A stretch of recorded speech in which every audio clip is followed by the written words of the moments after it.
বর্তমানে অনেক প্রতিবন্ধী শিশু জন্ম নিচ্ছে। অনেক কারণেই গর্ভের সন্তান প্রতিবন্ধী হতে পারে। তবে বাবা মায়ের কিছু ভুল ত্রুটির কারণেও কিন্তু গর্ভের সন্তান প্রতিবন্ধী হতে পারে। আজকের এই ভিডিওতে কথা না বাড়িয়ে সরাসরি বাবা মায়ের কি ভুল ত্রুটির কারণে গর্ভের সন্তান প্রতিবন্ধী হতে পারে সেটা নিয়ে আলোচনা করব। তার আগে এই চ্যানেলে নতুন হয়ে থাকলে অবশ্যই চ্যানেলটি সাবস্ক্রাইব করে নিন। প্রথমেই বলবো যে ডাক্তারের পরামর্শ ছাড়া ঔষধ সেবন করা। ডাক্তারের পরামর্শ ছাড়া কোনো প্রকার ওষুধ সেবন করা যাবে না। কেননা অনেক ঔষধ ভ্রূণের অঙ্গ তৈরিতে বাধা সৃষ্টি করে, যার ফলে গর্ভের সন্তান প্রতিবন্ধী হতে পারে। এবং আমাদের দেশের আরেকটি কমন সমস্যা হলো গর্ভবতী মায়ের রক্ত স্বল্পতা। গর্ভকালীন সময়ে রক্ত স্বল্পতা এবং অপুষ্টিতে ভোগা। এই রক্ত স্বল্পতা এবং অপুষ্টির কারণে কম ওজনের শিশু জন্মগ্রহণ করে এবং দেখা যায় যে 37% শিশুরই ওজন কম থাকে এবং এই কম ওজনের শিশুগুলোরও কিন্তু মৃত্যুর ঝুঁকি থাকে।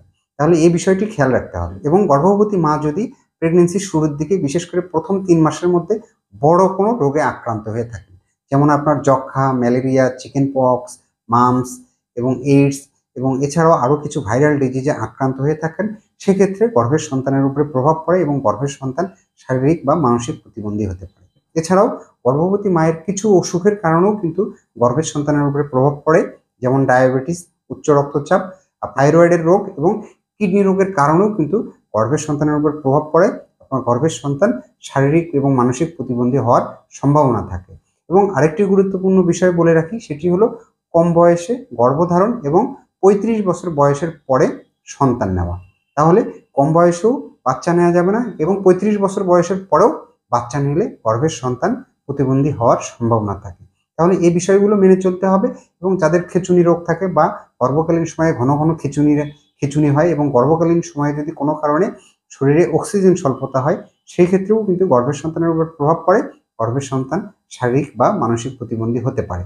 এবং আরেকটি তথ্য দিয়ে রাখি, সেটি হলো এক্স রে এবং অন্য যে কোনো তেজস্ক্রিয় রশ্মির প্রভাবেও কিন্তু গর্ভের সন্তানের ক্ষতি হতে পারে।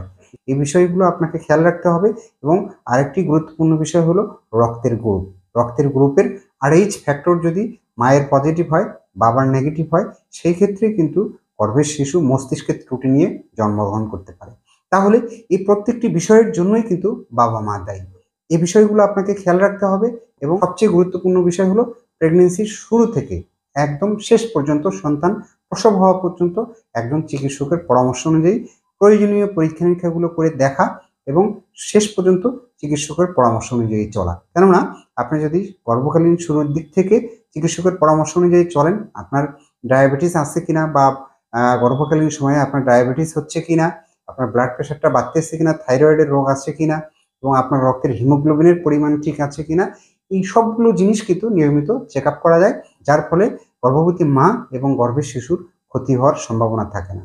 তাহলে প্রেগনেন্সির শুরু থেকে সন্তান প্রসব হওয়া পর্যন্ত অবশ্যই চিকিৎসকের পরামর্শ অনুযায়ী চলা উচিত। আজকে এ পর্যন্তই। ভিডিওটি ভালো লাগলে লাইক, কমেন্ট, শেয়ার দিয়ে পাশে থাকবেন এবং এই চ্যানেলে নতুন হয়ে থাকলে চ্যানেলটি সাবস্ক্রাইব করবেন। ধন্যবাদ সবাই।